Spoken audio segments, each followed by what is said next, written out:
મોટા યક્ષ મેળામાં મલ્ટીમીડિયા પ્રદર્શનનું પ્રવાસન મંત્રી શ્રી મુળુભાઈ બેરાના હસ્તે થયું ઉદ્ઘાટન।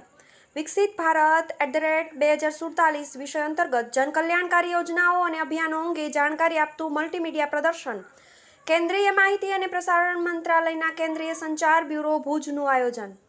મોટા યક્ષ મેળામાં ભારત સરકારના માહિતી અને પ્રસારણ મંત્રાલયના કેન્દ્રીય સંચાર બ્યુરો ભુજ દ્વારા વિકસિત ભારત @2024 વિષય અંતર્ગત આયોજિત મલ્ટીમીડિયા પ્રદર્શનનું ઉદ્ઘાટન રાજ્યના પ્રવાસન, સાંસ્કૃતિક પ્રવૃત્તિઓ, વન અને પર્યાવરણ ક્લાઇમેટ ચેન્જ મંત્રી મુળુભાઈ બેરાના હસ્તે કરવામાં આવ્યું।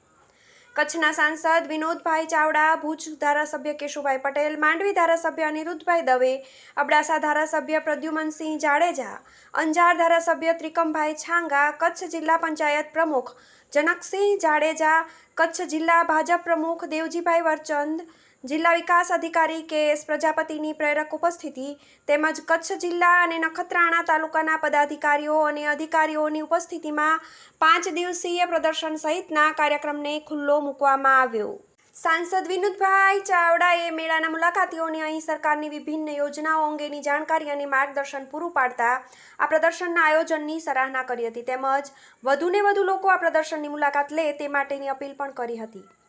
પ્રવાસન મંત્રી છેવાડાના માનવી સુધી જાણકારી અને માર્ગદર્શન પહોંચાડવાના કેન્દ્ર સરકારના આ અનોખા અભિગમને બિરદાવતા પ્રદર્શનના આયોજન બદલ કેન્દ્રીય સંચાર બ્યુરોના અધિકારીઓને અભિનંદન પાઠવ્યા હતા।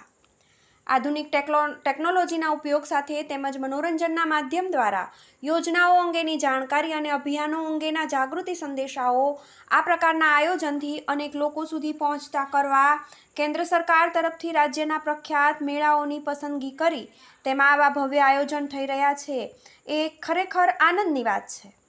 કેન્દ્રીય સંચાર બ્યુરો જૂનાગઢના ક્ષેત્રીય પ્રચાર અધિકારી દેવેન્દ્ર ત્રિવેદીએ આયોજન અંગે જાણકારી આપતા જણાવ્યું કે તારીખ 25 સુધી તરણેતર ખાતે મલ્ટીમીડિયા એક્ઝિબિશન સહિતના કાર્યક્રમને જાહેર જનતા માટે આજરોજ ખુલ્લો મુકાયો છે। સરકારની સિદ્ધિઓ અને વિભિન્ન જનકલ્યાણકારી યોજનાઓ સાથે રાષ્ટ્રીય અભિયાનો અંગે લોકોને જાણકારી મળી રહે તેમજ અભિયાનોમાં જનભાગીદારી વધે તેવા ઉદ્દેશ સાથે આ કાર્યક્રમનું આયોજન કરવામાં આવ્યું છે। વધુમાં તેઓએ જણાવ્યું કે પ્રદર્શનના પૂર્વ પ્રચારના ભાગરૂપે વિભિન્ન સ્પર્ધાઓનું પણ આયોજન કરવામાં આવ્યું હતું જેમાં આયોજિત નિબંધ સ્પર્ધા, ચિત્ર સ્પર્ધા તેમજ વક્તૃત્વ સ્પર્ધાના વિજેતાઓને ઉપસ્થિત મહાનુભાવોના હસ્તે ઇનામ આપી પ્રોત્સાહિત કરવામાં આવ્યા હતા। આ 5 દિવસીય પ્રદર્શનમાં જાહેર જનતાને નિઃશુલ્ક પ્રવેશ રહેશે તેમજ આગામી દિવસોમાં પણ પ્રદર્શન સ્થળ પર આવી વિભિન્ન સ્પર્ધાઓ અને કાર્યક્રમનું આયોજન કરવામાં આવશે જેનો વધુને વધુ લોકો લાભ મેળવે તે માટે મેળાના મુલાકાતીઓને આ પ્રદર્શનની મુલાકાત લેવાની અપીલ કરવામાં આવી હતી। TV18 news.